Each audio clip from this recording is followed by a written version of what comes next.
এতিয়া কোচিং কিতাবৰ অন্য এটা সমাজ বিজ্ঞানৰ ভিডিঅলৈ আপোনালোক সকলোকে স্বাগতম জনাইছো। আজি আমি এই ভিডিঅটোত ভাৰতীয় সংবিধানৰ কেইটামান আটাইতকৈ গুৰুত্বপূৰ্ণ অনুচ্ছেদৰ বিষয়ে আলোচনা কৰিম। সো আহকচোন আজি আমাৰ ক্লাছটোৰ প্ৰথমটো প্ৰশ্নলৈ যাওঁ। প্ৰথমটো প্ৰশ্নত সোধা হৈছে যে diet is the name of parliament. কৈছে যে আমি সকলোৱে জানো যে আমাৰ দেশবিলাকৰ প্ৰতিখন দেশৰে নিৰ্দিষ্ট এটা নাম থাকে যিবিলাক আমাৰ সংসদ ভৱন থাকে। ঠিক আছে, সো সংসদ ভৱন মানে য'ৰ পৰা এখন কাৰ্য মানে চৰকাৰ এখন পৰিচালনা হয়। লোকসভা যেনেকৈ আমাৰ ভাৰতৰ লোকসভা থাকে, ৰাজ্যসভা থাকে আৰু কি থাকে ৰাষ্ট্ৰপতি থাকে। ঠিক তেনেকৈ বেলেগ বেলেগ দেশতো কি কৰে এখন দেশ পৰিচালনা কৰিবৰ কাৰণে যিটো সমিতি থাকে বা যিটো অফিচ থাকে সেইটো সংসদ বুলি আমি সকলোৱে জানো, কিন্তু সকলোৱে সংসদৰ নামবিলাক বেলেগ বেলেগ। সো ভাৰতৰ সংসদৰ নামটো কি হ'ব? ভাৰতৰ সংসদৰ নাম আমি জানোনে? ভাৰতৰ সংসদৰ নাম আমি জানো যে ইয়াক তোমাৰ সংসদ বুলি কোৱা হয়, সংসদ বুলি কোৱা হয়, আৰু ইয়াক তোমাৰ পাৰ্লিয়ামেণ্ট বুলি কোৱা হয়। ইয়াক তোমাৰ কি বুলি কয়? পাৰ্লিয়ামেণ্ট বুলি কয়। ঠিক আছে, ওকে, পাৰ্লিয়ামেণ্ট বুলি কয়। এই ইউকেত তোমাৰ কি আছে আৰু ইউ এছ এত কি আছে? ইউকেত তোমাৰ যিটো আছে সেইটো তোমাৰ দুখন আছে। ঠিক আছে, ইউকেত দুখন পাৰ্লিয়ামেণ্ট আছে। তাত তোমাৰ এখনক কোৱা হয় হাউচ অফ কমন আৰু এখনক কোৱা হয় হাউচ অফ লৰ্ড। ঠিক আছে, সো ক'ত আছে house of common? House of common, house of common, আৰু কি আছে তোমাৰ হাউচ অফ লৰ্ড আছে, আৰু কি আছে হাউচ অফ লৰ্ড। এই দুখন ক'ত আছে? এই দুখন আছে তোমাৰ ইউকেত আছে। ইউ এছ এত কোৱা হয় তোমাৰ কংগ্ৰেছ বুলি কোৱা হয়। কি বুলি কোৱা হয়? ইউ এছ এ যিটো সংসদ ভৱন তাক কংগ্ৰেছ বুলি কোৱা হয়, আৰু ভাৰতৰটো সংসদ বুলি কোৱা হয়। তেন্তে অকল জাপানটো বাচি গ'ল। সো ডায়েট বুলি কোন সংসদক কোৱা হয়? জাপানৰ সংসদক ডায়েট বুলি কোৱা হয়। DIET, ডায়েট বুলি তোমাৰ জাপানৰ সংসদক কোৱা হয়। তোমাৰ ৰাছিয়াৰ সংসদক দুমা বুলি কোৱা হয়। ৰাছিয়াৰ যিটো সংসদ আছে তাক দুমা বুলি কোৱা হয়। কি বুলি কোৱা হয়? দুমা বুলি কোৱা হয়। আফগানিস্তানৰ সংসদৰ নাম ক'ব পাৰিবানে? আফগানিস্তান, এই আফগানিস্তানৰ সংসদৰ নামটো কি? আফগানিস্তানৰ সংসদৰ নামটো ক'ব পাৰিবানে কোনোবাই? চোৱা, আফগানিস্তানৰ নাম তোমাৰ চৰা বুলি কয়। কি বুলি কয়? চৰা বুলি কয়। দুমা হ'ল তোমাৰ আকৌ ৰাছিয়াৰ দুমা বুলি কয়, আৰু পাৰ্লিয়ামেণ্ট বুলি কানাডাৰটোক তোমাৰ পাৰ্লিয়ামেণ্ট বুলি কোৱা হয়। ঠিক আছে, তো চৰা আফগানিস্তানৰ হৈ গ'ল চৰা, আৰু তোমাৰ কানাডাৰ যিটো আছে সেই কানাডাৰ সংসদ ভৱনকো তোমাৰ পাৰ্লিয়ামেণ্ট বুলি কোৱা হয়। কি বুলি কোৱা হয়? পাৰ্লিয়ামেণ্ট বুলি কোৱা হয়। ঠিক আছে, okay okay, next question. Next কুৱেশ্যনটো কৈছে যে if the speaker of state legislature assembly decide to resign should submit his resignation to the, কৈছে যে যদি ৰাজ্যিক বিধানসভাৰ অধ্যক্ষই পদত্যাগ কৰাৰ সিদ্ধান্ত লয় তেন্তে তেওঁ পদত্যাগ দাখিল কাৰ ওচৰত কৰিব লাগিব? কি কৈছে প্ৰশ্নটো? যদি ৰাজ্যৰ বিধানসভাৰ অধ্যক্ষই, যেনেকৈ আমাৰ লোকসভা অধ্যক্ষ থাকে, লোকসভা অধ্যক্ষ আমি জানো যে লোকসভাৰ অধ্যক্ষই কি কৰিব লাগিব? লোকসভাৰ যিজন স্পীকাৰ হ'ব তেওঁ যদি পদত্যাগ কৰিবলৈ হয় তেওঁ কাক দিব লাগিব? তেওঁ ডেপুটি স্পীকাৰক দিব লাগিব, হয় নে? তেওঁ ডেপুটি স্পীকাৰক দিব লাগিব। তেওঁ ডেপুটি স্পীকাৰক দিলে হৈ গ'ল, ডেপুটি স্পীকাৰক দিলে হৈ গ'ল। কিন্তু আমাৰ ৰাজ্যৰ ক্ষেত্ৰত, ষ্টেট লেজিসলেচাৰৰ ক্ষেত্ৰত তোমাক কি কৰিব লাগিব? আমি গম পাওঁ নে পদত্যাগ কাৰ ওচৰত কৰিব লাগিব?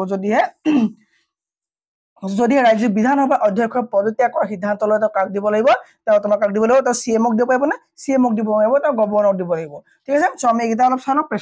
প্ৰেচিডেণ্টৰ বিষয়ে মই আগতেও কৈছো। প্ৰেচিডেণ্টৰ পদটো ক'ৰ পৰা লোৱা হৈছে? ইংলিছ কনষ্টিটিউশ্যনৰ পৰা লোৱা হৈছে, মানে ইউকেৰ পৰা লোৱা হৈছে। প্ৰেচিডেণ্ট তোমাৰ আৰ্টিকল 51-ৰ পৰা আছে, হয় নে? 52 পৰা আছে, 52 পৰা 61লৈকে, য'ত তেওঁ পদৰ পৰা কি আছে য'ত তেওঁ পদৰ পৰা ইম্পিচমেণ্ট কৰাৰ প্ৰচেছলৈকে আছে। ঠিক আছে, প্ৰেচিডেণ্ট হৈ গ'ল কি? দেশৰ মুৰব্বী। ওকে, প্ৰেচিডেণ্ট হৈ গ'ল তোমাৰ দেশৰ মুৰব্বী। এতিয়া বৰ্তমান থকা যিগৰাকী প্ৰেচিডেণ্ট দ্ৰৌপদী মুৰ্মু, তেওঁ কিমান 15th প্ৰেচিডেণ্ট হয়। তেওঁ কেতিয়া জইন কৰিছিলে? 22 জুলাই 15 জুলাই নহয় 25 জুলাই 2022 তেওঁ জইন কৰিছে। ঠিক আছে, 25 জুলাই 2022 তেওঁ কি হৈছে? তেওঁ 15 নম্বৰ কি হয়? 15 নম্বৰ প্ৰেচিডেণ্ট হয়। ভাৰতৰ 15 নম্বৰ প্ৰেচিডেণ্ট। আৰু প্ৰেচিডেণ্টৰ বিষয়ে কেই নম্বৰ আৰ্টিকলত পোৱা যায়? প্ৰেচিডেণ্টৰ বিষয়ে তোমাৰ 52 পৰা 61লৈকে আৰ্টিকলত পোৱা যায়। আৰু প্ৰেচিডেণ্টৰ পদটো ক'ৰ পৰা আনিছে বুলি ক'লো মই? ইউকে সংবিধানৰ পৰা আনিছে। নেক্সট আহিলে গভৰ্ণৰ। গভৰ্ণৰ কি হয়? গভৰ্ণৰ তোমাৰ কি হয়? গভৰ্ণৰ হ'ল তোমাৰ এখন ৰাজ্যৰ হেড। নমিনেল হেড নে ৰিয়েল হেড? গভৰ্ণৰ হৈ গ'ল তোমাৰ ৰিয়েল হেড নহয়, কি হয়? Nominal head. ওকে, গভৰ্ণৰ পদটো কথা কৈছে তোমাৰ 153 আৰ্টিকলত পোৱা যায়, যি তোমাৰ 159লৈকে যায়। ওকে, 153 পৰা ৰান কৰিব 159লৈকে যাব। আৰু এই 159 আৰ্টিকলত গভৰ্ণৰ শপত গ্ৰহণৰ বিষয় আছে। কাৰ বিষয় আছে? গভৰ্ণৰৰ শপত গ্ৰহণৰ বিষয় আছে। গভৰ্ণৰৰ শপত গ্ৰহণৰ বিষয় আছে। ঠিক আছে নে? গভৰ্ণৰ শপত গ্ৰহণৰ বিষয় আছে। ঠিক আছে, সো গভৰ্ণৰ পদটো ক'ৰ পৰা অনা হৈছিলে বুলি ক'লে ক'ব পাৰিব নে? কানাডাৰ পৰা অনা হৈছে। কিন্তু গভৰ্ণৰ পদটো ক'ৰ পৰা? কানাডাৰ পৰা অনা হৈছে। আৰু 7 নম্বৰ যিটো তোমাৰ কনষ্টিটিউচনেল এমেণ্ডমেণ্ট আছিলে, সংবিধান সংশোধন আছিলে যে, আইন আছিলে 7 নম্বৰ সংবিধান সংশোধন আইন 1956 কোৱা হ'ল যে এজন গভৰ্ণৰ দুখনতকৈ বেছি ৰাজ্য বা দুখনৰ কি হ'ব পাৰিব তেওঁ গভৰ্ণৰ হ'ব পাৰিব ঠিক আছে সো 153 পৰা 159 লৈ গভৰ্ণৰৰ বিষয় আছে গভৰ্ণৰ কি হ'ব পাৰিব বুলি কৈছো মই গভৰ্ণৰ পদটো আমাৰ ভাৰতৰ সংবিধানলৈ কানাডাৰ পৰা অনা হৈছে 7 number constitutional amendment act CAA মতে 1956 সংবিধান সংশোধনী মতে কোৱা হ'ল যে এখন বা দুখনতকৈ বেছি ৰাজ্য কি হ'ব পাৰিব গভৰ্ণৰ হ'ব পাৰিব কোন এজন গভৰ্ণৰ দুখন ৰাজ্য গভৰ্ণৰ হ'ব পাৰিব ঠিক আছে ওকে তাৰপৰা কৈছে গভৰ্ণৰ চেলাৰী ক'ত পাব গভৰ্ণৰ চেলাৰী তোমাৰ ষ্টেট গভৰ্ণমেণ্টে দিব ঠিক আছে কাৰণ তোমাক চেন্ট্ৰেল গভৰ্ণমেণ্টে নিদিব কাৰণ কি ষ্টেটৰ কাম কৰিব এতিয়া এটা কথা সুধিব পৰা যায় স্যাৰ যদিহে এজন গভৰ্ণৰ বা এজন গভৰ্ণৰ যদি তোমাৰ দুখন ষ্টেটৰ হয় তেন্তে সো চেলাৰীখন নহয় তেন্তে চেলাৰীটো কোনখন ষ্টেটে দিব যদি দৰমহা হ'ব কোনখন ষ্টেটে দিব সো দৰমহা তোমাৰ কি হ'ব দুইখন ষ্টেটে দিব আধা দিব তেওঁতো মানে দুটা চেলাৰীটো পাব নোৱাৰিব ন সো আধা দি পেলাই দুইটা চেলাৰী কৰিব দি দিব ঠিক আছে সো এতিয়া বৰ্তমান আমাৰ গভৰ্ণৰ কোন নৱনিযুক্ত গভৰ্ণৰ কোন লক্ষ্মণ প্ৰসাদ আচাৰ্য হয় না কি হয় নামটো তেওঁৰ Lakshman Prasad Acharya is the Lakshman Prasad Acharya newly elected কি হয় বা নিউলি এপইন্টেড কি হয় গভৰ্ণৰ হয় ঠিক আছে কৰ হয় অসমৰ হ'ব নেক্সট তোমাৰ CMৰ বিষয়ে তোমাৰ 146 আৰ্টিকলত পোৱা যায় মানে নে 164 আৰ্টিকলত পোৱা যায় আৰ্টিকল 164 নে আৰ্টিকল 164 ওকে সো CM কি হ'ল তোমাৰ গভৰ্ণৰ এসিষ্ট কৰিবৰ কাৰণে মানে এখন মন্ত্ৰী পৰিষদ এখন কমিটি থাকে সো মন্ত্ৰী পৰিষদৰ হেড হৈ গ'ল বা মন্ত্ৰীমণ্ডলী তোমাৰ হেড হৈ গ'ল তোমাৰ কি হ'ব CM ঠিক আছে সো CM কি হ'ব হেড হ'ব কা মন্ত্ৰী পৰিষদৰ হেড হ'ব যিখন মন্ত্ৰী পৰিষদে ৰাজ্যখনৰ গভৰ্ণৰ হেল্প কৰিব আৰু আৰ্টিকল নাম্বাৰ 164 উল্লেখ আছে যে কি কৰিব গভৰ্ণৰ CMৰ লগতে CMৰ সহায়ত বা CMৰ সৈতে আলোচনা কৰি অন্য মন্ত্ৰীসকলক নিযুক্তি দিব কি কৰিব অন্য মন্ত্ৰীসকলক নিযুক্তি দিব সো CM কি হয় মন্ত্ৰী পৰিষদৰ হেড হয় মন্ত্ৰী পৰিষদৰ হেড কোন হয় CM হয় আৰ্টিকল নাম্বাৰ 164 মতে কি হ'ব CMকে লগতে আদাৰ মিনিষ্টাৰ্ছক কোনে নিযুক্তি দিব other ministers will be appointed by কি হ'ব কি হ'ব গভৰ্ণৰ ঠিক আছে না কোনে নিযুক্তি দিব গভৰ্ণৰ নিযুক্তি দিব ঠিক আছে হ'ব কি লাগে CMৰ বিষয়ে একো দিদা নাই সো CM কি হয় তোমাৰ CM হয় কি হয় যিটো আমাৰ নীতি আয়োগ যে থাকে সেই নীতি আয়োগৰ তোমাৰ কি হ'ব CM মেম্বাৰ হ'ব লাগিব ক নীতি আয়োগৰ তোমাৰ CM মেম্বাৰ হ'ব লাগিব ঠিক আছে আৰু মানে যিটো প্লেনিং কমিশ্যন থাকে ন সো এতিয়াতো প্লেনিং কমিশ্যন নাই সো কি হ'ব তোমাৰ নীতি আয়োগৰ মেম্বাৰ হ'ব কোন এখন ষ্টেটৰ নীতি আয়োগৰ মেম্বাৰ হৈ যাব কোন CM ওকে সো তাৰ পৰা আমাৰ CJS মানে কি chief justice of high court okay so CM কি হয় তোমাৰ ষ্টেট প্লেনিং কমিশ্যন যিটো আছে সেই ষ্টেট প্লেনিং কমিশ্যনৰ কি হ'ব পাৰে CM সেই ষ্টেট প্লেনিং কমিশ্যনৰ CM কি হ'ব পাৰে হেড হ'ব পাৰে ঠিক আছে সো হেড হ'ব কাৰ ষ্টেট প্লেনিং কমিশ্যনৰ CM হেড হ'ব ওকে তোমাৰ CM যেতিয়া ধৰি লোৱা বিধানসভা CM আঁতৰিলে বা CM আঁতৰি গ'লে বিধানসভা ভংগ হ'ব নি মানে CMৰ চিট যদি খালী হয় তেতিয়া বিধানসভা ভংগ হ'ব নেকি নহ'ব অকল মন্ত্ৰীমণ্ডলী ভংগ হ'ব ঠিক আছে সো মেজৰিটি যেতিয়ালৈকে থাকিব তেতিয়ালৈকে CM থাকিব কিন্তু CM আঁতৰি গ'লে বা CMৰ পদটো নাইকিয়া হ'লে CMৰ চিট খালী হ'লে কি নহয় বিধানসভা ভংগ নহয় ঠিক আছে সো CM ইজ কি হ'ব তোমাৰ chairman of the state planning commission ঠিক আছে ওকে তাৰ বাহিৰে তোমাৰ CJS মানে হ'ল তোমাৰ chief justice of high court chief জাষ্টিস বুলি নকয় বাৰু তুমি কোৱা জাষ্টিস বা ন্যায়াধীশ জাষ্টিস অফ হাই কোৰ্ট ওকে জাজ ওকে জাজেছ অফ হাই কোৰ্ট থাকে যে তেওঁ চিফ জাজ অফ হাই কোৰ্ট ঠিক আছে সো হাই কোৰ্টৰ বিষয়ে তোমাৰ কেই নম্বৰত লৈছে আৰু তোমাৰ সুপ্ৰিম কোৰ্টৰ বিষয়ে কেই নম্বৰত লৈছে সুপ্ৰিম কোৰ্টত তোমাৰ 124 আৰ্টিকল আছিলে আৰু তোমাৰ হাই কোৰ্ট হ'ব তুমি উল্টা কৰি দিয়া হাই কোৰ্টৰ কাৰণে উল্টা কৰি দিয়া কিবা তোমাৰ হাই কোৰ্টৰ কাৰণে উল্টা কৰি দিয়া কি হ'ব 214 হয়নে 214 কৰি দিয়া ঠিক আছে সো সুপ্ৰিম কোৰ্ট হৈ গ'ল 124 আৰু হাই কোৰ্ট হৈ গ'ল তোমাৰ 214 ঠিক আছে মাত্ৰ ইয়াৰ একটো ইয়াৰ পৰা আনি ইয়াত ভৰাই দিলে হৈ গ'ল হাই কোৰ্ট হৈ যাব সো হাই কোৰ্ট কোনটো আৰ্টিকল উল্লেখ আছে হাই কোৰ্টৰ বিষয়ে উল্লেখ থকা আৰ্টিকলটো হৈ গ'ল তোমাৰ 214 ঠিক আছে সুপ্ৰিম কোৰ্ট SC আছে কিমান 124 আৰু হাই কোৰ্ট আছে 214 নম্বৰ হাই কোৰ্টৰ বিষয়ে উল্লেখ আছে বৰ্তমান তোমাৰ 25খন অসমত হাই কোৰ্ট আছে 25খন হাই কোৰ্ট আছে ঠিক আছে 25খন হাই কোৰ্ট আছে ওকে ঠিক আছে ওকে সো হাইকোৰ্টৰ বিষয়ে হ'ব আৰু হাইকোৰ্ট তোমাৰ কি হ'ব হাইকোৰ্টৰ তোমাৰ চিফ জাষ্টিছক কোনে নিযুক্তি দিব গভৰ্ণৰ আৰু গভৰ্ণৰৰ লগতে তোমাৰ CJI চিফ জাষ্টিছ অফ ইণ্ডিয়াৰ আবেদন মৰ্মে কি কৰিব তোমাৰ প্ৰেসিডেন্টে নিযুক্তি দিব কোনে নিযুক্তি দিব প্ৰেসিডেন্টে নিযুক্তি দিব কাক নিযুক্তি দিব জাজ অফ হাইকোৰ্ট ঠিক আছে মানে চিফ জাষ্টিছ অফ হাইকোৰ্ট ঠিক আছে ওকে সো এখানে একো দিগদাৰ নাই নেক্সট কোৱেশ্চনলৈ যাব পাৰো সো এই কোৱেশ্চনটো আনসাৰ কি হ'ব প্ৰেসিডেন্ট এটো কি হ'ব তোমাৰ দা স্পিকাৰ অফ ষ্টেট তেওঁ কাক দিব লাগিব তেওঁ গভৰ্ণৰক দিব লাগিব ঠিক আছে সো গভৰ্ণৰক তেওঁ ৰেজিগনেশ্যন মানে ত্যাগপত্ৰ দিব লাগিব ওকে ষ্টেট লেজিসলেচৰ ক্ষেত্ৰত যদি কেন্দ্ৰৰ কথা হয় যদি কি কৰিব লাগিব তেতিয়া প্ৰেসিডেন্টে কি কৰিব আৰু মানে স্পিকাৰ কি কৰিব স্পিকাৰ ডেপুটি স্পিকাৰ দিব ডেপুটি স্পিকাৰ স্পিকাৰ দিব ঠিক আছে হ'ব next question Which among the following article of Indian Constitution deal with the right to free and compulsory education of all children in the age of 16-14? কৈছে যে 6 পৰা 14 বছৰ বয়সৰ সকলো শিশুক বিনামূলীয়া বাধ্যতামূলক শিক্ষা অধিকাৰ বিষয়ে কোনটো আৰ্টিকলে আলোচনা কৰিছে সো কোনটো আৰ্টিকলে আলোচনা কৰিছে আমি এবাৰ চাই লওঁ এইটা আৰ্টিকল বেছি ইম্পৰ্টেন্ট নহয় এইটো আৰ্টিকলৰ পৰীক্ষাত নাই এইটো আৰ্টিকলৰ পৰীক্ষাত নাই ঠিক আছে আৰু এইটো নাই এইটো কিবা সম্পত্তি অধিকাৰ 300 গুচি গ'ল সো আমি চাব লাগে 21A কি কৈছে তোমাৰ শিক্ষা অধিকাৰ কৈছে 86 এমেন্ডমেন্ট 2002 চনত কিটা হল 86 এমেন্ডমেন্ট 2002 86 এমেন্ডমেন্ট 2002 কি হল তোমাৰ শিক্ষাৰ অধিকাৰ কৰা হল ঠিক আছে সো শিক্ষা অধিকাৰ কি হয় এটা আমাৰ কম্পালসৰি অধিকাৰ তাৰ মানে এটা কি ফান্ডামেন্টাল ৰাইট হয় ই তোমাৰ ডিপিএসপি টো পোৱা যায় directive principal of state policy মানে ৰাজ্য নীতি নিৰ্দেশাত্মক তত্ত্ব তোমাৰ 45 টো ইয়াৰ বিষয়ে পোৱা যায় ডিপিএসপি 45 নম্বৰ আৰ্টিকলটো পোৱা যায় শিক্ষাৰ ক্ষেত্ৰত থকা অধিকাৰৰ কথা পোৱা যায় ঠিক আছে ইয়াত তোমাৰ ফান্ডামেন্টাল ডিউটিটো পোৱা যায় ফান্ডামেন্টাল ডিউটি এই 11 নম্বৰটো পোৱা যায় মানে এই ফান্ডামেন্টাল ডিউটি 11 নম্বৰটো পোৱা যায় কি পোৱা যায় তোমাৰ শিক্ষাৰ অধিকাৰৰ কথা পোৱা যায় সো শিক্ষা অধিকাৰ তোমাৰ কি হ'ব ফান্ডামেন্টাল ডিউটি হৈ গ'ল ডিপিএসপি হৈ গ'ল আৰু তোমাৰ কি হলি এই তোমাৰ মৌলিক অধিকাৰ হৈ গ'ল ঠিক আছে সো কৈছে যে তোমাৰ এই 11 নম্বৰ কি কৈছে যে সৰি এই ডিপিএসপি 45 ত কৈছে যে 0 পৰা 6 বছৰলৈকে শিশুক কি কৰিব হেলথৰ যত্ন ল'ব লাগে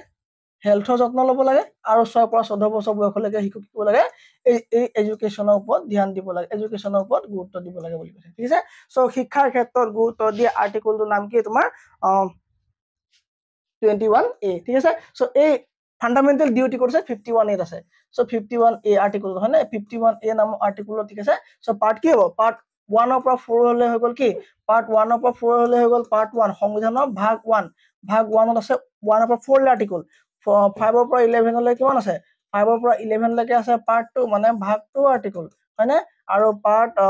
12 ৰ পৰা 25 লৈকে কি আছে পাৰ্ট 3 আছে হয়নে আৰু 35 ৰ পৰা 51A হয়নে 51 লৈকে আছে তোমাৰ পাৰ্ট 4 আছে আৰু 4A কোড আছে তোমাৰ 51A ওকে সো 51A কি হ'ব তোমাৰ আৰ্টিকল নাম্বাৰ 51 কি আছে ফান্ডামেন্টাল ডিউটি বিষয় আছে আৰু ফান্ডামেন্টাল ডিউটিতে কি লিখা আছে যে 6 পৰা 14 বছৰ বয়সৰ শিশুক কি দিব লাগে শিক্ষাৰ প্ৰতি যত্ন ল'ব লাগে বুলি কোৱা হয় ঠিক আছে সো এইখিলে কাৰকদি আৰু তোমাৰ 51A এই আৰ্টিকলটো কেতিয়া এড কৰিছিল গম পোৱা নে 86 এমেন্ডমেন্ট 2002 86 এমেন্ডমেন্টতে এটো কৈ কৈছিল তোমাৰ ফান্ডামেন্টাল ডিউটিটো ইয়াক এড কৰা হৈছিল ঠিক আছে সো ফান্ডামেন্টাল ৰাইট বেলেগ বস্তু ডিপিএসপি মানে directive principal of state policy যাক আমি শৰ্টকাট ৰাজ্য নীতি নিৰ্দেশাত্মক তত্ত্ব বুলি কওঁ সেইটো এটা বেলেগ বস্তু আৰু কি ফান্ডামেন্টাল ডিউটি তুমি পালন কৰিব পাৰা নকৰিব পাৰা ঠিক আছে আৰু ডিপিএসপি ভায়োলেট হলে মানে তুমি হাইকোৰ্ট বা সুপ্ৰিম কোৰ্ট যাব পাৰিবা নে নোৱাৰা অকল ফান্ডামেন্টাল ৰাইট ভায়োলেট হলে তুমি হাইকোৰ্ট বা সুপ্ৰিম কোৰ্ট যাব পাৰিবা নেক্সট কোৱেশ্চন কি আছে নেক্সট কোৱেশ্চন কৈছে যে দা ষ্টেট ইজ অব্লিগেটেড টু প্ৰটেক্ট কৈছে যে ভাৰতৰ সংবিধানৰ কোনটো অনুচ্ছেদৰ অধীনত ৰাষ্ট্ৰীয় গুৰুত্বৰ ঐতিহাসিক স্বাৰ্থ প্ৰতিটো স্মাৰক স্থান আৰু বস্তু সুৰক্ষিত কৰিবলৈ মানে ৰাজ্যখন বাধ্য ঠিক আছে সো মানে ডিপিএসপি যিসমূহ আৰ্টিকল আছে সেই আৰ্টিকলসমূহ আমি পালন কৰিবলৈ বাধ্য নহব পাৰো হয়নে তাৰ মানে চৰকাৰ বাধ্য নহবও পাৰে যদিহে চৰকাৰৰ পুঁজি থাকে যদিহে চৰকাৰৰ টকা পইচা থাকে তেতিয়া চৰকাৰে এই ডিপিএসপি থকা যিসমূহ আৰ্টিকল আছে 36 ৰ পৰা 51 লৈকে এই আৰ্টিকলসমূহ চৰকাৰে পালন কৰিব পাৰে ঠিক আছে নকৰিব পাৰে সো ইয়াৰ ভিতৰতে আছে কেইটামান আৰ্টিকল কৈছে যে 46 48 49 47 এই চাৰিটা আৰ্টিকলৰ ভিতৰত কোনটো আৰ্টিকলৰ দ্বাৰা চৰকাৰক কোৱা হৈছে যে ৰাষ্ট্ৰত থকা বা ৰাষ্ট্ৰীয় গুৰুত্ব বহন কৰা যিসমূহ ঐতিহাসিক স্মাৰক চিহ্ন আছে বা স্থান আছে বা বস্তু আছে সেইসমূহ আপোনালোকে সুৰক্ষা দিব লাগে যেনেকৈ তাজমহল ঠিক আছে সো শিৱসাগৰৰ যিসমূহ স্থান আছে সো এইবিলাক কিয় আমি মানে কোনটো আৰ্টিকলৰ অধীনত এখন ৰাজ্য মানে এখন কান্ট্ৰিয়ে এইখন কি বলে প্ৰটেকশন কৰিব লাগে সো এইগিটাৰ ভিতৰত কোনটো আৰ্টিকল শুদ্ধ হ'ব মোক কমেন্ট কৰিব লাগে সোনকালে ঠিক আছে সো 46 ৰ বিষয়ে 46 কিহৰ বিষয় আছে 46 তোমাৰ SC ST বা আদাৰ বেকৱাৰ্ড ক্লাছৰ বিষয় আছে 48 তোমাৰ কি আছে যে চৰকাৰে চকু দিব লাগিব কিহৰ ওপৰত কৃষিৰ ওপৰত কৃষি বা পশুপালনৰ ওপৰত চৰকাৰে চকু দিব লাগিব কৃষিজাত সামগ্ৰী বা কৃষিত জড়িত ট্ৰেক্টৰ আদি বা পাৱাৰ টিলাৰ আদি বিলাকৰ ওপৰত তোমাৰ টেক্সৰ পৰিমাণ কমাই দিব লাগিব হয়নে পশুপালনৰ ওপৰত চৰকাৰে চকু দিব লাগিব নাবাৰ্ড আদিৰ দৰে সংস্থাসমূহৰ পৰা কৃষিৰ বাবে লোন ল'ব পৰা ব্যৱস্থা থাকিব লাগে সেইখিনি কৈছে তোমাৰ 46 আৰ্টিকলত উল্লেখ আছে সো 46ত কি বিষয় আছে 46ত তোমাৰ SC ST বিষয় আছে SC ST বা আদাৰ বেকৱাৰ্ড ক্লাছৰ বিষয় আছে আৰু তোমাৰ কি কৰো মই ইয়াত আদাৰ বেকৱাৰ্ড ক্লাছৰ বিষয় আছে আৰু তোমাৰ আসলে কি 48ত কি বিষয় আছে কৰো 48ত তোমাৰ বিষয় আছে কি চৰকাৰে যে কৃষিৰ ওপৰত চকু দিব লাগে কৃষিৰ ওপৰত পশুপালনৰ ওপৰত হয়নে কৃষি পশুপালনৰ ওপৰত চকু দিব লাগে লোন দিব পৰা ব্যৱস্থা কৰিব লাগে টেক্স কমাই দিব লাগে মানে কৃষিৰ লগত জড়িত সামগ্ৰীবিলাকৰ ওপৰত বা যিবিলাক ইনষ্ট্ৰুমেণ্ট আছে খেতিত ব্যৱহাৰ কৰা যিবিলাক আছে ন সেইবিলাকৰ ওপৰত টেক্সটো কমাই দিব লাগে সেই বিষয়ে কৈছে ন 48ত উল্লেখ আছে 49 আৰু 47 কি আছে 47ত তোমাৰ আছে যে 49ত তোমাৰ এইটো আনসাৰটো হ'ল 49 47ত তোমাৰ আছে যে তুমি পোষণ আহাৰ ব্যৱস্থা কৰিব লাগে মানে খাদ্য পোষণ খাদ্য দিয়াৰ ব্যৱস্থা কৰিব লাগে ঠিক আছে পোষণ খাদ্য দিয়াৰ ব্যৱস্থা কৰিব লাগে মানে কি খাদ্য তোমাক পোষণ মানে ভাল খাদ্য দিব লাগে সেইকাৰণে তোমাৰ এইটো আন্ডাৰতে কি হ'ল তোমাৰ FSSAI আছে FSSAI হয়নে যে তোমাৰ কি food safety authority of India হয়নে মানে খাদ্য ভালকে খাদ্য গুণাগুণ নিৰ্ধাৰণ কৰা কামখিনি কৰিব লাগে সেইকাৰণে তোমাৰ মেগী বন্ধ হৈ গৈছিলে বা হয়নে মেগীত বেছিকে লিড পোৱাৰ কাৰণে মেগী বন্ধ কৰি দিয়া হৈছিলে কিন্তু এতিয়া আকৌ মেগীত লিডটো কমাই দিয়া হ'ল আকৌ মেগী এতিয়া কি হ'ল ৰান হ'ল হয়নে নিচাযুক্ত দ্ৰব্যৰ ওপৰত চৰকাৰে চকু দিব লাগে নিচাযুক্ত দ্ৰব্যৰ ওপৰত চৰকাৰে চকু দিব লাগে হয়নে মাদক দ্ৰব্য প্ৰতিবন্ধকৰ কাম কৰিব লাগে প্ৰতিবন্ধক কৰিব লাগে হয়নে এইবিলাক কাম চৰকাৰে কৰিব লাগে ঠিক আছে চৰকাৰে এইবিলাক কাম কৰিব লাগে সো এইবিলাক গোটেইখিনি কথা কেই নম্বৰত লৈছে তোমাৰ 47ত আছে সো যদিও তোমাৰ গাঁৱত যদি মাদক দ্ৰব্য বন্ধ নহয় যদি তোমাৰ ৰাজ্যত যদি মাদক দ্ৰব্য বন্ধ নহয় বোলে মদ বন্ধ কৰিব লাগে বুলি তুমি যদি প্ৰটেষ্ট কৰিবলৈ যোৱা তুমি ডিমান্ড দিয়া যে হাই কোৰ্ট কৰা সুপ্ৰিম কোৰ্ট কৰা বন্ধ নহব কিয় নহব পাৰে কাৰণ এটা DPSP আন্ডাৰত সোমাই আছে আৰু DPSP কোৰ্টত কি নহব DPSP তোমাৰ কি DPSP আইনৰ দ্বাৰা মানে এনফোৰ্সেবল নহব ঠিক আছে সো এটা কি তোমাৰ ফান্ডামেন্টাল ৰাইট নহয় ওকে নেক্সট কোৱেশ্চন কিবা আছে ওকে হেতু চোৱা নেক্সট কোৱেশ্চন আছে যে সুপ্ৰিম কোৰ্টৰ হাতত কোনকিটা পাৱাৰ থাকে সুপ্ৰিম কোৰ্টৰ হাতত কোনকিটা পাৱাৰ থাকে এটা আছে অৰিজিনেল জুৰিডিকশন এটা আছে তোমাৰ এপিলেট জুৰিডিকশন আৰু এটা আছে তোমাৰ কি কনসালটেটিভ জুৰিডিকশন ঠিক আছে সো এতিয়া কৈছে যে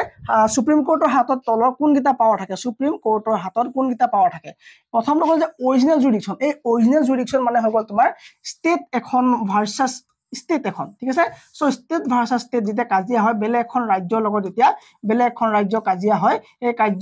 এই কাজিয়াখন তোমাৰ কোৰ্ট যাব সুপ্ৰিম কোৰ্টৰ বাহিৰে বেলেগ কোৰ্টত যাব নোৱাৰিব যদি কেতিয়াবা এখন ষ্টেটৰ ভাৰ্সাস তোমাৰ যে চেন্ট্ৰেল গভৰ্ণমেন্ট হ'ব তেতিয়াও এইখন কাজিয়া কোৰ্ট যাব তোমাৰ সুপ্ৰিম কোৰ্টলৈ যাব কেতিয়াবা কি হয় তোমাৰ ষ্টেট এখন লগত তোমাৰ চেন্ট্ৰেল গভৰ্ণমেন্ট মিক্স থাকিব কিন্তু ভাৰ্সাস আকৌ বেলেগ ষ্টেট হৈ যাব সো এনেকুৱা যেতিয়া তোমাৰ কাজিয়া হ'ব এইবিলাক সব যাব সুপ্ৰিম কোৰ্টলৈ যাব সো এইবিলাকৰ জুৰিডিকশন যেটো তোমাৰ ক্ষেত্ৰ আছে ওই অধিকাৰ ক্ষেত্ৰ এটা তোমাৰ অৰিজিনেল জুৰিডিকশন বুলি কোৱা হয় ঠিক আছে তাৰপৰা তোমাৰ এপিলেট জুৰিডিকশন এই এপিলেট মানে তোমাৰ এপিল কৰিব পৰা ক্ষমতা হয়নে সো তলৰ আদালতৰ পৰা উপ আদালতত তুমি আপিল কৰা তুমি যেটো তুমি যেটা বিচাৰি যোৱা মানে বেলেগ তুমি ধৰি লোৱা তুমি ডিস্ট্ৰিক্ট কোৰ্টত তুমি এটা জাজমেন্ট ললা ঠিক আছে তুমি এটা ভিকটিম হয় তুমি এটা ডিস্ট্ৰিক্ট কোৰ্টত তোমাৰ কেছ দিছিলা তুমি তাৰ পৰ জাজমেন্টত তুমি স্যাটিসফাইড নহয় সেই কাৰণ তুমি ওপৰলৈ তুমি এপিল কৰিলা হাই কোৰ্টত তুমি হাই কোৰ্টলৈ গলা ঠিক আছে তুমি হাই কোৰ্টত জাজমেন্ট ললা তোমাৰ এগেইনষ্টতে আহিলে জাজমেন্ট তোমাৰ তুমি মানে স্যাটিসফাইড নহয় তুমি আকৌ এপিল কৰা তুমি হাই কোৰ্টৰ কাৰণে তুমি আকৌ সুপ্ৰিম কোৰ্টলৈ এপিল কৰিব পাৰা ঠিক আছে সো এপিলেট পাৱাৰ একেবাৰে হেকত কোন সুপ্ৰিম কোৰ্ট হয় সো এইটো তোমাৰ কি বুলি কোৱা হয় এপিলেট পাৱাৰ বুলি কোৱা হয় কাৰ সুপ্ৰিম কোৰ্টক তাৰপৰা তোমাৰ কনসালটেটিভ পাৱাৰ মানে হৈ গ'ল কনসালটেটিভ পাৱাৰ মানে হ'ল তোমাৰ এডভাইস দিব পাৰা চোৱা